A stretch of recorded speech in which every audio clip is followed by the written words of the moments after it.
3 things that I think you can do practically right now to see if clinical psychology is going to be for you.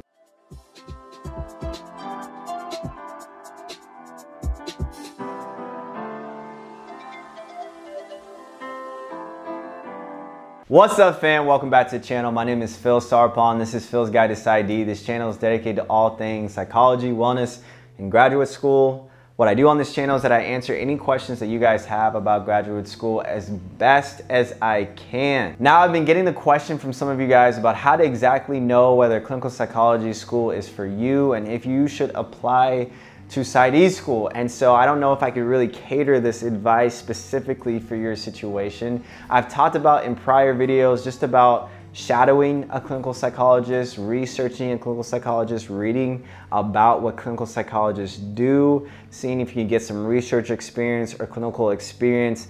A lot of jobs do a lot of great work working with clinical psychologists, things like a psychometrician, where not only do you get to do some of the test data for clients and patients, but you do get to work with a clinical psychologist or a neuropsychologist in most cases. And so I think just getting out there in the field will really help you to figure out if the field will be for you. But I do have 3 things that I think you can do practically right now to see if clinical psychology is going to be for you. So the first thing, honestly, that I would do is that if you have an interest in clinical psychology, see if it persists for longer than a couple weeks or a couple months.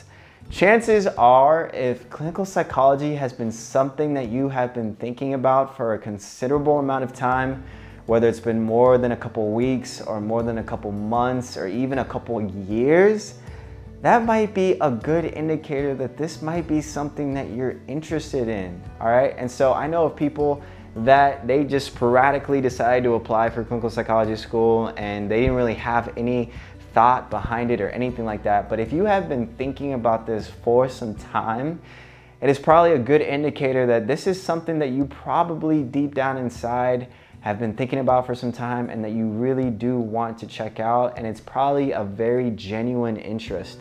And so I always encourage people to take the time if they really want to go into clinical psychology.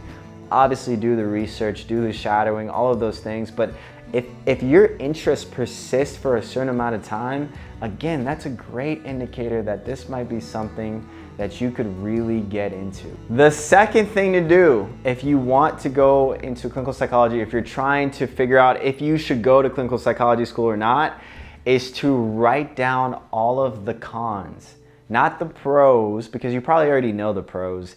No, literally write down all the cons, and this will force you to have to think about the negative consequences of going into a PsyD program, which is something that I really do encourage people to do because it's not a light decision, and PsyD school isn't for everybody. So you do want to make sure that you've done your due diligence and your researching all of the cons of clinical psychology school, specifically for PsyD schools. Once you go into a PsyD school, it is a long haul. It's a lot of work, it's a lot of years, it's a lot of money, it's a lot of time.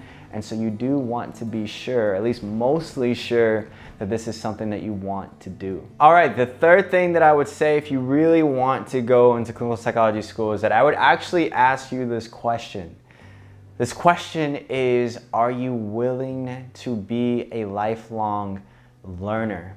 Now, what I mean by this is that I really do believe that the field of psychology is a lifelong decision in terms of not just going to graduate school and becoming licensed, but I think having that sort of passion for you to really see this as your calling, for you to see this as something that you want to do for your life, not just momentarily, not just short term, not just because people want you to do it, but because you truly are passionate about doing it. And one of the great signs of this is, are you learning about the field even outside of the field?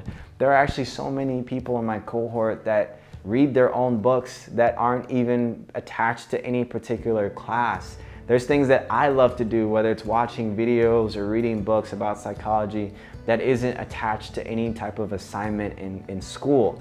And so I think if you can have a little bit of an idea of how you really truly feel about this career, Journal it out, talk to someone about it.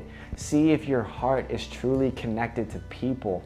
See how you feel about people. And maybe you don't want to do the whole people clinical practice thing. Maybe you really just want to do the research thing. I think the research thing is important because the research thing is about people. So you do have to somewhat be about people because the two kind of integrate together. So it's going to make graduate school a lot more easier for you because you're going to see a lot of your courses as an opportunity to learn, not something that you have to just get the credit and get the grade and check off and move on, or get the license and check off. But it's like, no, I have an opportunity to learn in this situation. I have an opportunity to engage with my learning. I'm excited to get the book that our professor wants us to get, or to learn this psychological assessment in this class. Whatever it is, I think hopefully if you have that yearning to learn, I think that will definitely produce a lot of genuine interest, and I would be excited to see where that takes you in the field.